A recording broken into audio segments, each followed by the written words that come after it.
Welcome to top news. TDP అధినేత చంద్రబాబు ప్రజాగలం ఎన్నికల ప్రచారం తొలి రోజున సుడిగాలి పర్యటన జరిపారు. పలమనేరు, పుత్తూరు నగరి సభల్లో పాల్గొన్న ఆయన చివరిగా మదనపల్లె సభలో పాల్గొన్నారు. ఈ సభలో ఆయన ప్రసంగిస్తూ మదనపల్లె సభకు వచ్చిన ప్రజాస్పందన తన జీవితంలో చూడలేదని అన్నారు. ఈ ప్రభుత్వంపై మీకు కోపం, కసి ఉంది అని చంద్రబాబు వ్యాఖ్యానించారు. అరాచకాలకు పాల్పడే వారిని శాశ్వతంగా వదిలించుకునే సమయం వచ్చిందని, రౌడీయిజం కావాలో ప్రజాస్వామ్యం కావాలో ప్రజలే తేల్చుకోవాలని పిలుపునిచ్చారు. సంపద సృష్టించడం తెలిసిన కూటమి ఎన్డీఏ అని స్పష్టం చేశారు. తాము అధికారంలోకి వస్తే సంపద సృష్టించి ప్రజలకు పంచుతామని అన్నారు. టీడీపీ అధికారంలోకి వస్తే నాణ్యమైన మద్యం అందుబాటులోకి తీసుకొస్తామని చంద్రబాబు స్పష్టం చేశారు. ఎక్కడికి పోయినా తెలుగుదేశం పార్టీ జెండా తీసుకొచ్చి నాకు స్వాగతం పలుకుతున్నారు. అలాంటి పిల్లలందరికీ నా ఆశీస్సులు. తెలుగుదేశం, జనసేన, బీజేపీ నాయకులకి, కార్యకర్తలకి పేరు పేరున అభినందనలు, ధన్యవాదాలు. రాష్ట్రం దశ దిశ మార్చేందుకు ఈ ఎన్నికల సమయంలో ప్రజల్ని చైతన్యవంతులు చేయడానికి వచ్చాను. మంచి మధ్యాహ్నం 1 గంటకు పలమనేరులో ప్రారంభించాను. 3:30 గంటలకి నగర్లో మీటింగ్ పెట్టాం. ఈ 2 మీటింగ్లు చూసిన తర్వాత మదనపల్లికి వచ్చాను. తమ్ముళ్ళు, మదనపల్లికి చాలా సార్లు వచ్చాను కానీ ఇంత పెద్ద స్పందన నా జీవితంలో ఎప్పుడూ చూడలేదు.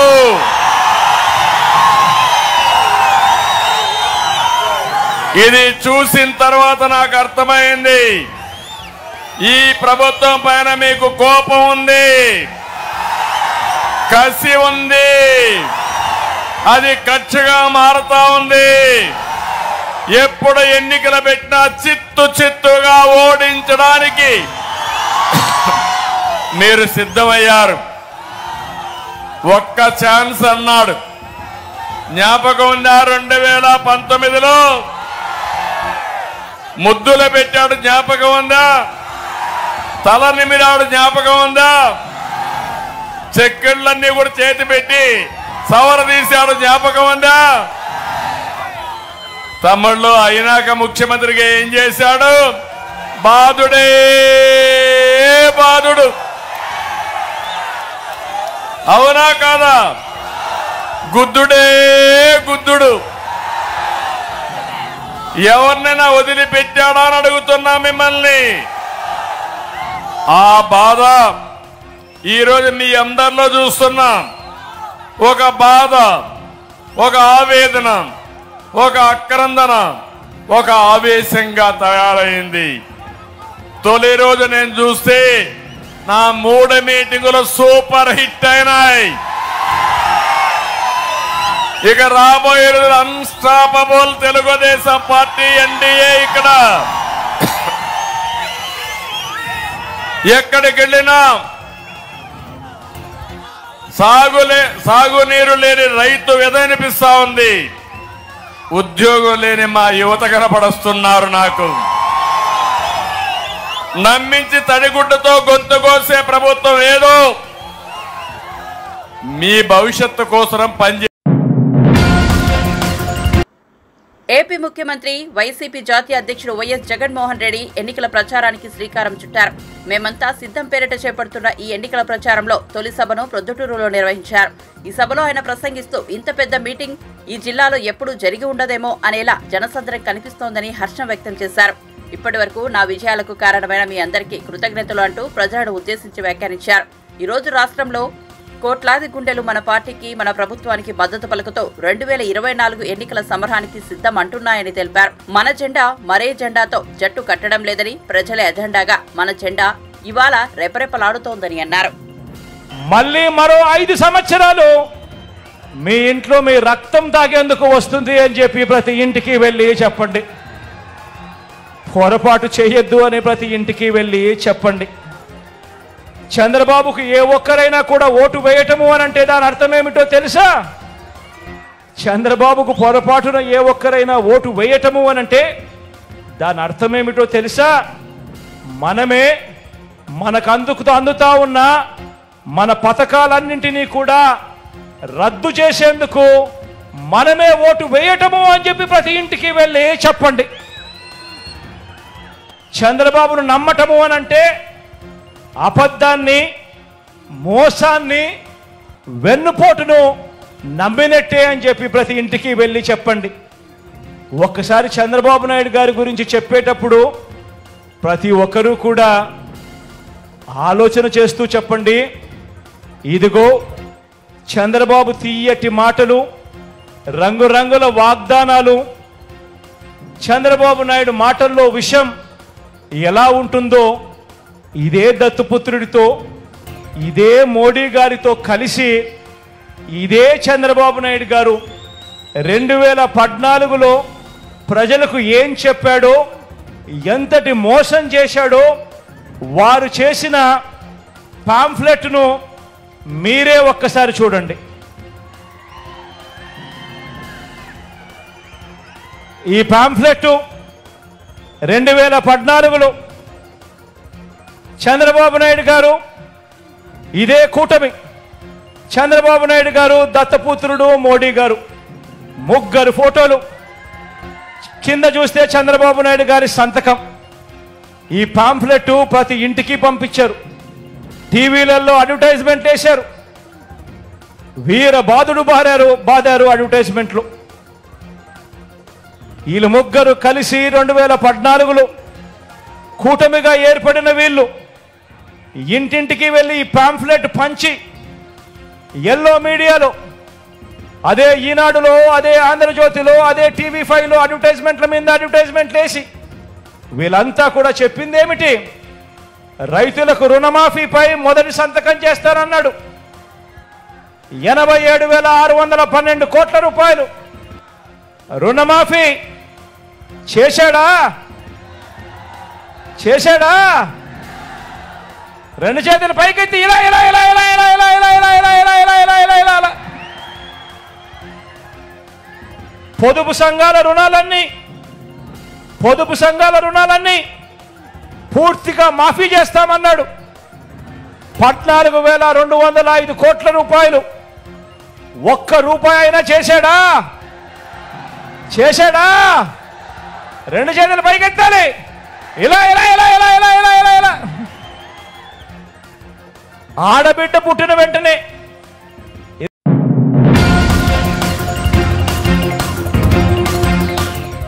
ఏపీలో టీడీపీ, జనసేన పార్టీలతో పొత్తు కుదుర్చుకున్న బీజేపీ తమ అసెంబ్లీ అభ్యర్థుల జాబితా విడుదల చేసింది. పొత్తులో భాగంగా బీజేపీ ఏపీలో 10 అసెంబ్లీ స్థానాలు, 6 ఎంపీ స్థానాల్లో పోటీ చేస్తోంది. ఎంపీ స్థానాల్లో పోటీ చేసే 6 అభ్యర్థులను ఇటీవలే ప్రకటించిన బీజేపీ నేడు 10 మంది అసెంబ్లీ అభ్యర్థుల జాబితాను విడుదల చేసింది. ఎంతో చర్చనీయాంశంగా ఉన్న విజయవాడ వెస్ట్ టికెట్ ను సుజనా చౌదరికి కేటాయించింది. విజయవాడ వెస్ట్ టికెట్ ఏపీలోనే హాట్ టాపిక్ గా పేరొందింది. ఈ సీటు కోసం టీడీపీ, జనసేన నేతలు కూడా రేసులో ఉన్నారు. అయితే పొత్తులో భాగంగా విజయవాడ పశ్చిమ నియోజకవర్గాన్ని బీజేపీకి కేటాయించినట్టు అర్థమవుతోంది. ఇక బీజేపీ అగ్రనేతలు ఆదినారాయణ రెడ్డి, కామినేని శ్రీనివాస్, విష్ణుకుమార్ రాజు, సత్యకుమార్లకు ఎమ్మెల్యే అభ్యర్థులుగా అవకాశం ఇచ్చారు.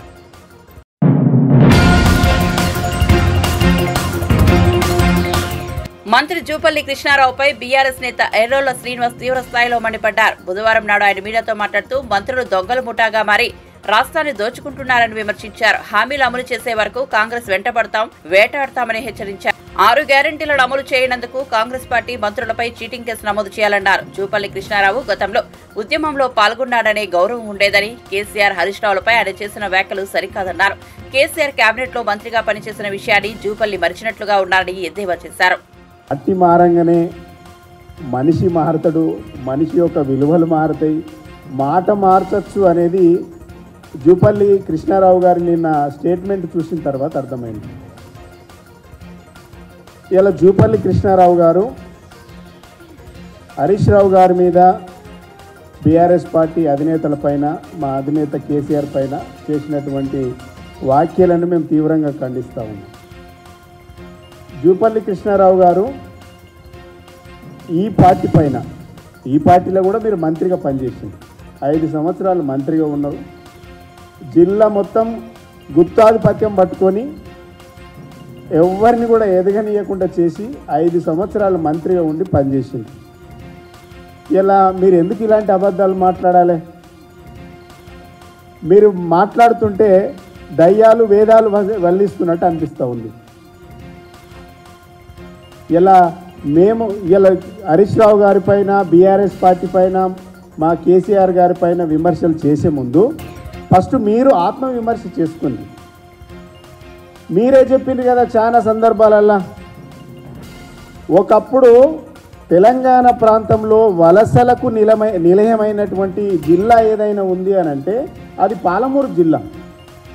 తెలంగాణ ఉద్యమంలో మనం మొదలుపెట్టినాడు ప్రతి సంవత్సరం 10 లక్షల మంది కార్మికులు బొంబాయి, భీమండి, అదేవిధంగా హైదరాబాద్ లాంటి ప్రాంతాలకు వలస వెళ్ళినటువంటి సంఘటన మీకు తెలుసు. ఇలా కేసీఆర్ గారి 10 సంవత్సరాల పాలన తర్వాత వలసలన్నీ వాపస్ అయినాయి, అది కూడా మీకు తెలుసు. ఇలా సమైక్య రాష్ట్రంలో మీ పాలమూరు జిల్లా ఎట్లుండే, తెలంగాణ రాష్ట్రం ఏర్పడ్డ తర్వాత కేసీఆర్ గారి 10 సంవత్సరాల పాలన తర్వాత ఇలా పాలమూరు జిల్లా ఎట్లుందో ఇలా మీరు ఆత్మవిమర్శ చేసుకోండి, మమ్మల్ని కాదు అనడం. ఇలా ఈ స్టేట్మెంటు చూస్తూ ఉంటే మీ 2 నాలుకల ధోరణికి ఇదొక నిలువెత్తు నిదర్శనమని అర్థమవుతూ ఉన్నది. అంటే మీరు ఏం చెప్పదలుచుకున్నారు? గతంలోనేమో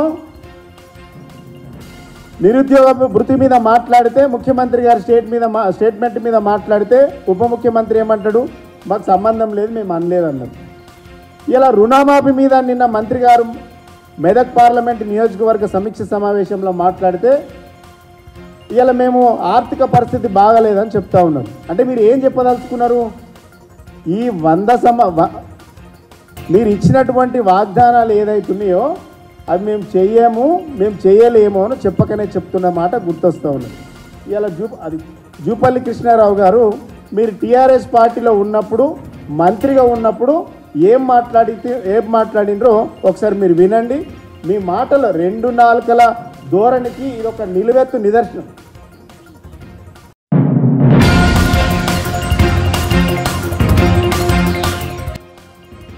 ఏపీ ఐటీ మంత్రి గుడివాడ అమర్నాథ్ పై టాలీవుడ్ నటుడు జనసేన నేత పృథ్వీరాజ్ విశాఖలో మీడియాతో మాట్లాడుతూ వ్యంగ్యాస్త్రాలు సంధించారు.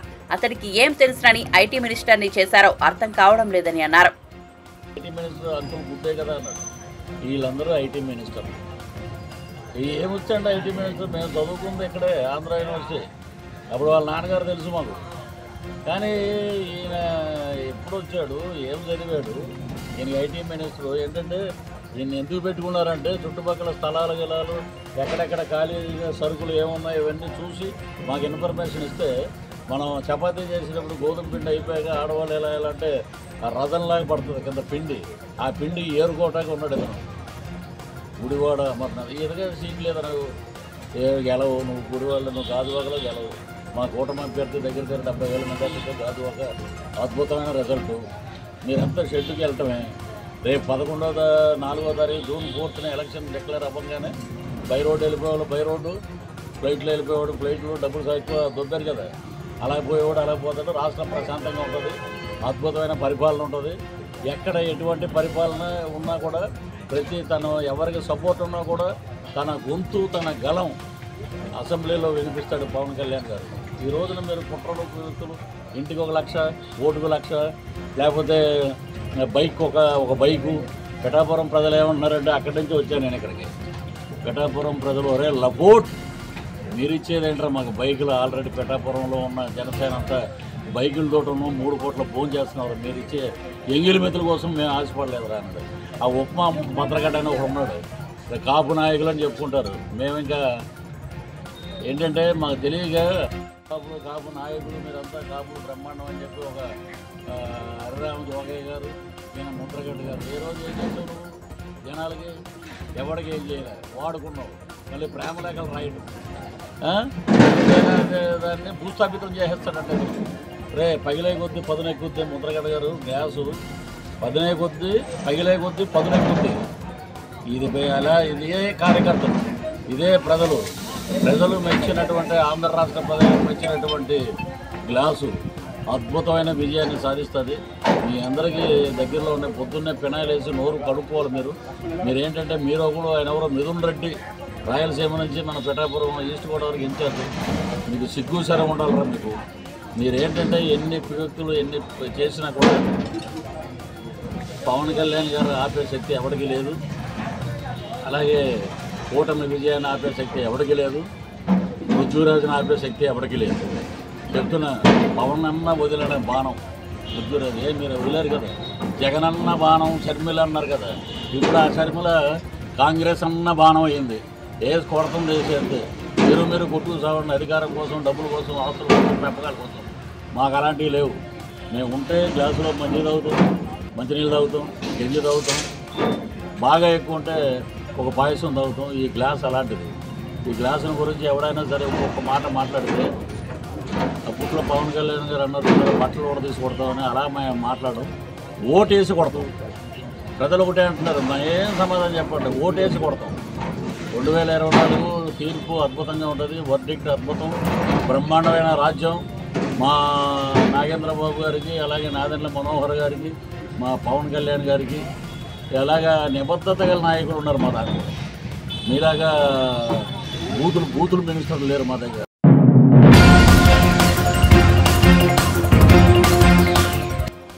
ఫోన్ ట్యాపింగ్ వ్యవహారంలో మాజీ సీఎం కేసీఆర్, మాజీ మంత్రి కేటీఆర్లు జైలుకు వెళ్లాల్సిందేనని మహబూబ్ నగర్ కాంగ్రెస్ ఎమ్మెల్యే ఎన్ఎం శ్రీనివాసరెడ్డి అన్నారు. ఈ కుటుంబం మొత్తం తీహార్ జైలుకు వెళ్లి కవితకు కంపెనీ ఇవ్వాల్సిందేనని వ్యాఖ్యానించారు. బుధవారం ఆయన మీడియాతో మాట్లాడుతూ ఫోన్ ట్యాపింగ్ వ్యవహారం బయటకు వచ్చాక కేటీఆర్ మేకపోతు గాంభీర్యం ప్రదర్శిస్తున్నారన్నారు. ఆయన అంటాడు ఈ ఫోన్ ట్యాపింగ్లో రేవంత్ రెడ్డి గారు నా వెంట్రుక కూడా పీకలేడు అంటున్నారు. అయ్యా కేటీఆర్ గారు, ఈ ఫోన్ ట్యాపింగ్ అంశంలో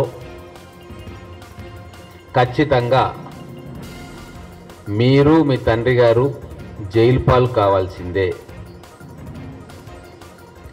రేవంత్ రెడ్డి గారు పార్లమెంట్ ఎన్నికల తర్వాత బీజేపీలో చేరతారని చెప్పి ఇంకో మాట మాట్లాడినారు. పార్లమెంట్ ఎన్నికల తర్వాత కుటుంబం మొత్తం కూడా తీహార్ జైలుకు కవిత గారికి కంపెనీ ఇవ్వడానికి వెళ్లాల్సిందే. ఇది ఎవ్వరు కూడా ఆపలేరు. ఎందుకంటే సీక్వెన్స్ చెప్తా. ఇక్కడ హైదరాబాద్లో ఎమ్మెల్సీ నవీన్ రావు గారు వారు పెట్టుబడి పెట్టిండ్రు. ఈ ఎక్విప్మెంట్ విదేశాల నుంచి తీసుకురావడానికి, ఇక్కడ ఎస్టాబ్లిష్ చేయడానికి పెట్టుబడి నవీన్ రావు గారు పెట్టిండ్రు. ఇంకొకరు శ్రవణ్ రావు గారు, వారు కూడా ఎక్విప్మెంట్ తీసుకొని ఒక దగ్గర పెట్టుకున్నారు. వీరిద్దరూ కల్వకుంట్ల కుటుంబానికి బంధువులు. వీళ్ళతోటి ఇంటెలిజెన్స్ హెడ్, ఇక్కడ ఉన్న కీలకమైన పోలీస్ ఆఫీసర్సు రోజు మాట్లాడుతున్నారు. ఈ సర్వేలెన్స్ ఎక్విప్మెంట్ నుంచి దాన్ని వాడి తీసుకున్న వాయిస్ రికార్డులు, ట్యాపింగ్లన్నీ కూడా మీరు అప్పటి ఇంటెలిజెన్స్ హెడ్ ప్రభాకర్ రావుకి ఇస్తున్నారు. మరి ప్రభాకర్ రావు గారికి ఏ ఫోన్ ట్యాప్ చేయాలా, ఎవరి పేర్లు ఇరికియాలి అని చెప్పి ఎవరు చెప్తున్నారు? రోడ్డు మీద పోయే దానయ్య చెప్తున్నాడా? వరంగల్లో ఉండే మల్లయ్య చెప్తున్నాడా? పాలఊరులో ఉండే ఇంకో అక్క చెప్తుందా? ఎవరు చెప్తున్నారు? ఈ రాష్ట్రంలో అధికారం కేవలం ఇద్దరి చుట్టే తిరుగుతుంది.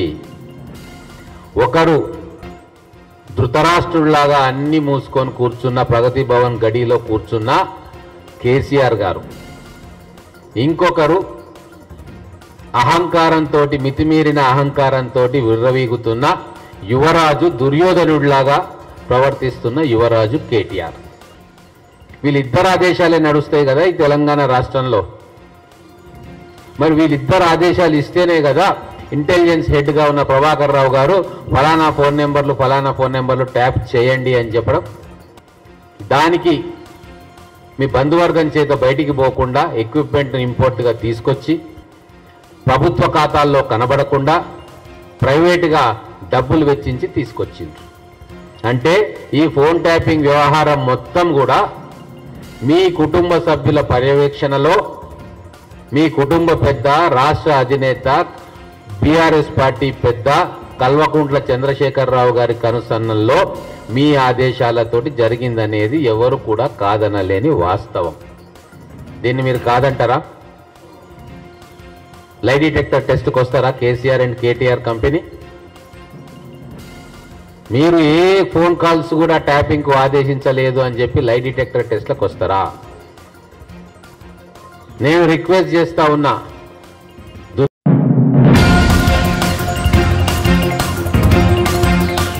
లోక్సభ ఎన్నికల ప్రచారంలో భాగంగా వచ్చే నెల 13న చేవెళ్లలో బీఆర్ఎస్ ప్రెసిడెంట్ కేసీఆర్ బహిరంగ సభ ఉంటుందని ఆ పార్టీ వర్కింగ్ ప్రెసిడెంట్ కేటీఆర్ వెల్లడించారు. సభ కోసం అవసరమైన అన్ని ఏర్పాట్లు చేయాలని, జన సమీకరణపై దృష్టి పెట్టాలని పార్టీ అభ్యర్థి కాసాని జ్ఞానేశ్వర్ ముదిరాజ్ ఇతర నాయకులకు ఆయన సూచించారు. కాసానితో పాటు మల్కాజ్గిరి పార్లమెంట్ నియోజకవర్గం పరిధిలోని ఎమ్మెల్యేలు సబితా ఇంద్రారెడ్డి, ప్రకాష్ గౌడ్, అరకెపూడి గాంధీ, ఎమ్మెల్సీలు వాణీదేవి, ఎగ్గె మల్లేశం, బొగ్గారపు దయానంద్, మాజీ ఎమ్మెల్యేలు మెతుకు ఆనంద్, పైలట్ రోహిత్ రెడ్డి తదితరులతో తెలంగాణ భవన్లో బుధవారం కేటీఆర్ భేటీ అయ్యారు. పార్టీకి ద్రోహం చేసి వెళ్లిపోయిన రంజిత్ రెడ్డిని ఈసారి ఎన్నికల్లో ఓడించాలన్నారు. బీఆర్ఎస్ ఎంపీగా గెలిచేంత వరకు రంజిత్ రెడ్డి ఎవరో ప్రజలకు తెలవదన్నారు. కేవలం తన ఆస్తులను కాపాడుకోవడం కోసమే ఆయన కాంగ్రెస్ లో చేరారన్నారు.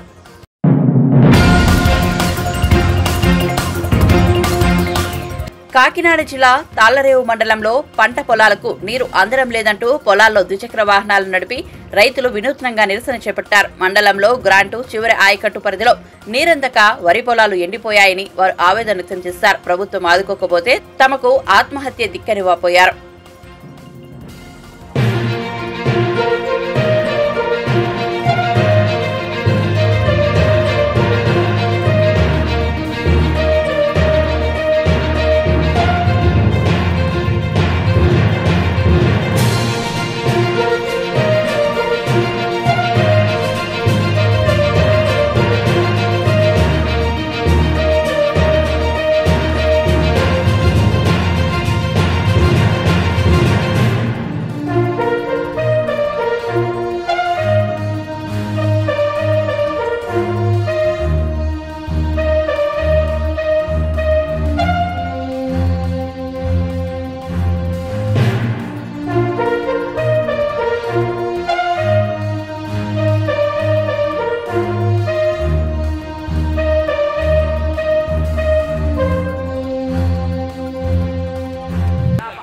ఇది తాళ్ర మండలం భీమలవరం పంచాయతీకి సంబంధించిన రైతుల యొక్క పరిస్థితి ఇదండి.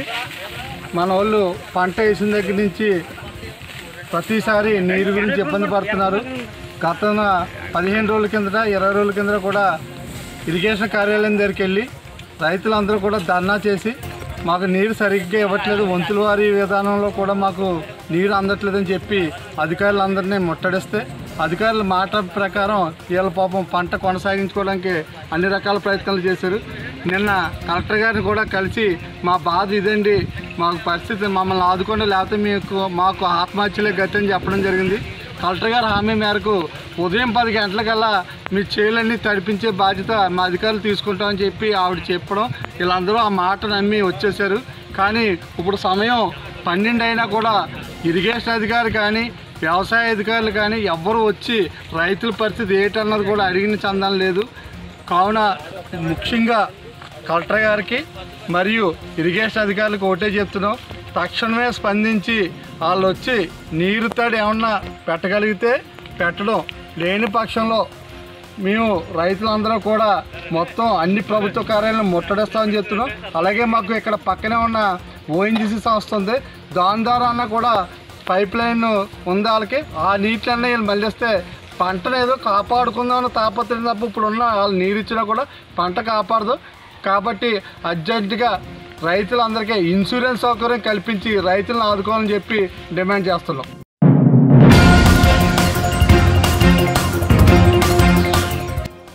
రాజకీయ నాయకుల ఫోన్ ట్యాపింగ్ వ్యవహారంపై రాష్ట్ర డీజీపీ రవిగుప్తాకు రఘునందన్ రావు ఫిర్యాదు చేశారు.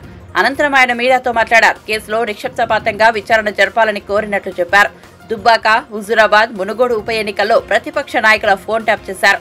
ఇదే మాట నేను ఉప ఎన్నిక సమయంలో చెప్పాను, నేను చెప్పిందే ఇప్పుడు నిజమైంది అన్నారు. తెలంగాణ రాష్ట్ర పోలీసులు గత 10 రోజులుగా జరుపుతున్నటువంటి టెలిఫోన్ ట్యాపింగ్ కేసులో అరెస్ట్ అయినటువంటి ప్రణీత్ కుమార్ అనేటువంటి డిఎస్పీ దుబ్బాక ఉప ఎన్నిక సందర్భంగా అక్కడ ప్రతిపక్ష నాయకుల టెలిఫోన్లు ట్యాపింగ్ చేసినాం. హుజూరాబాద్ ఎన్నికల్లో కూడా సేమ్ చేసినాం. మునుగోడు ఉప ఎన్నికల లోపల కూడా ప్రతిపక్షాల నాయకుల ఫోన్లు ట్యాపింగ్ చేసినామని పోలీసు ఉన్నతాధికారుల ముందు అంగీకరించినట్టు అన్ని దినపత్రికల్లో అన్ని టీవీ ఛానళ్లలో కూడా వార్తలు వస్తున్నాయి. నేను ఈ మాట ఇయ్యాల చెప్పలే. దుబ్బాక ఉప ఎన్నిక అయిపోయిన తెల్లారే నేను ఇదే డీజీపీ కార్యాలయంకి వచ్చి నా ఫోన్లు ట్యాప్ చేసిండ్రు, పోలీస్ అధికారుల మీద చర్య తీసుకోమని దరఖాస్తు ఇస్తే ఆ రోజు ప్రభుత్వం స్పందించలేదు. రఘునందన్ రావు ప్రతిపక్ష ఎమ్మెల్యే కాబట్టి తప్పుడు ఆరోపణలు చేస్తుండో అని చెప్పింది. నవంబర్ 2020లో నా ఫోన్లు, నా కుటుంబ సభ్యుల ఫోన్లు విన్నారని నేను ఏదైతే ఆరోపించిందో అదే నిజమని ఇప్పుడు జరుగుతున్నటువంటి టెలిఫోన్ ట్యాపింగ్ కేసులో బయటకు వచ్చింది. కాబట్టి నేను మీ ద్వారా రాష్ట్ర ముఖ్యమంత్రి గారికి, తెలంగాణ హైకోర్టు చీఫ్ జస్టిస్ గారిని 2 విషయాలు డిమాండ్ చేస్తూ ఉన్నాను. ఒకటి, అప్పటి ముఖ్యమంత్రి చంద్రశేఖరరావు ప్రమేయం లేకుండా ఏ పోలీసోడు కూడా టెలిఫోన్ ట్యాపింగ్ చేయడు. అప్పుడు దుబ్బాక ఉప ఎన్నికల్లో మా దుబ్బాకకి ఇన్ఛార్జిగా పనిచేసింది ఎవరంటే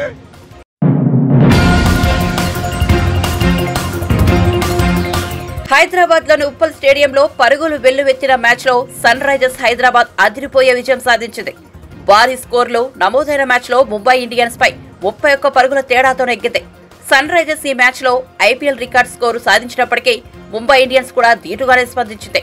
278 పరుగుల లక్ష్య ఛేదనలో ముంబై జట్టు నిర్ణీత 20 ఓవర్లలో 5 వికెట్లకు 246 పరుగులు చేసి ఓటమి పాలైంది. ప్యాట్ కమిన్స్ కు సన్ రైజర్ యాజమాన్యం వేలంలో 20.50 కోట్ల ధరకు కొనుగోలు చేయడం ఎంతమాత్రం తప్పు కాదని ఈ మ్యాచ్ నిరూపించింది. ముంబై బ్యాట్స్మెన్ ఓవైపు భారీ సిక్సర్లతో మ్యాచ్ ను లాగేసుకుంటున్నట్లు కనిపించినా ఎంతో కూల్డ్ గా ఫీల్డింగ్ ప్లేస్ చేయడంతో పాటు స్వయంగా తాను బౌలింగ్ కు దిగి 2 కీలక వికెట్లు తీయడం ద్వారా కమిన్స్ తన రేటుకు న్యాయం చేశాడు. ఈ మ్యాచ్ లో ఎంతో ప్రమాదకరంగా పరిణమించిన హిట్ మ్యాన్ రోహిత్ శర్మ, తెలుగు తేజం తిలక్ వర్మలను అవుట్ చేసింది కమిన్సే. మరో ఎండో left arm seamer Jayadev Unadkat తన స్లో డెలివరీలతో ముంబైని చికాకు పెట్టి 2 వికెట్లు తీశాడు. ముంబై ఇన్నింగ్స్ ఆరంభం చూస్తే ఈ మ్యాచ్ లో సన్ రైజర్స్ గెలుస్తుందని ఎవరూ అనుకోలేదు. 3 ఓవర్లకే 50 పరుగులు చేయడం ద్వారా రోహిత్ శర్మ, ఇషాన్ కిషన్ జోడీ సన్ రైజర్స్ గుండెల్లో గుబులు పుట్టించింది. రోహిత్ శర్మ 12 బంతుల్లో 1 4, 3 సిక్సర్లతో 26 పరుగులు చేయగా ఇషాన్ కిషన్ 13 బంతుల్లో 2 4లు, 4 సిక్సర్లతో 34 పరుగులు చేశారు. షాబాద్ అహ్మద్ బౌలింగ్ లో ఓసారి అవుట్ అయ్యే ప్రమాదం నుంచి తప్పించుకున్న రోహిత్ శర్మ ఆ మరుసటి ఓవర్లో కమిన్స్ బౌలింగ్ లో అవుట్ అయ్యాడు. ఆ తర్వాత నమర్దీర్ 14 బంతుల్లో 2 4లు, 2 6లతో 30 పరుగులు చేసి ముంబై స్కోర్ ఎక్కడా తగ్గకుండా చూశాడు. ఇక తిలక్ వర్మ తనకు మాత్రమే సాధ్యమైన రీతిలో పవర్ హిట్టింగ్స్ తో అలరించాడు. వర్మ 34 బంతుల్లో 2 4లు, 6 6లతో 64 పరుగులు చేసి కమిన్స్ బౌలింగ్ లో వెనుదిరిగాడు. తిలక్ వర్మ క్రీజులో ఉన్నంతసేపు మ్యాచ్ ముంబై వైపే మొగ్గు చూపింది. కానీ సన్ రైజర్స్ కెప్టెన్ కమిన్స్ ఎంతో వ్యూహాత్మకంగా బౌలింగ్ చేసి ముంబైని కట్టడి చేశాడు. కాగా ముంబై సారథి హార్దిక్ పాండ్యా కాసేపు క్రీజులో ఉన్నప్పటికీ అతడు చేసిందేమీ లేదు. పైగా పాండ్యా క్రీజులోకి వచ్చాక స్కోర్ వేగం తగ్గింది. మరో ఎండ్లో టిమ్ డేవిడ్ ఆఖర్లో విరుచుకుపడడంతో ముంబై విజయం సాధ్యమే అనిపించింది. కానీ కమిన్స్ వేసిన ఇన్నింగ్స్ 19వ ఓవర్లో కేవలం 7 పరుగులే రాగా ఆఖరి ఓవర్లో 47 పరుగులు చేయాల్సి వచ్చింది. మార్కండే విసిరిన ఇన్నింగ్స్ చివరి ఓవర్లో ముంబై 15 పరుగులే చేసి ఓటమి పాలైంది. టిమ్ డేవిడ్ 22 బంతుల్లో 2 4లు, 3 6లతో 42 పరుగులు చేశాడు. సన్ రైజర్స్ బౌలర్లలో కమిన్స్ 2, ఉనద్గఢ్ 2, షాబాజ్ అహ్మద్ 1 వికెట్ తీశారు. ఈ సీజన్ తొలి మ్యాచ్ లో కోల్కతా చేతిలో ఓడిపోయిన సన్ రైజర్స్ ముంబై ఇండియన్స్ పై గెలవడం ద్వారా ఆత్మవిశ్వాసం అందిపుచ్చుకుంది. ఈ మ్యాచ్ లో సన్ రైజర్స్ ఫీల్డింగ్ కూడా మరో లెవెల్లో ఉంది. ముంబై ఆటగాళ్లు సిక్సర్లు కొడుతున్నప్పటికీ సన్ రైజర్స్ ఆటగాళ్లు కొన్ని చక్కని క్యాచ్లు, ఫీల్డింగ్ విన్యాసాలతో జట్టు విజయానికి దోహదపడ్డారు. సన్ రైజర్స్ జట్టు తన తదుపరి మ్యాచ్ ను మార్చి 31న గుజరాత్ టైటాన్స్ తో ఆడనుంది.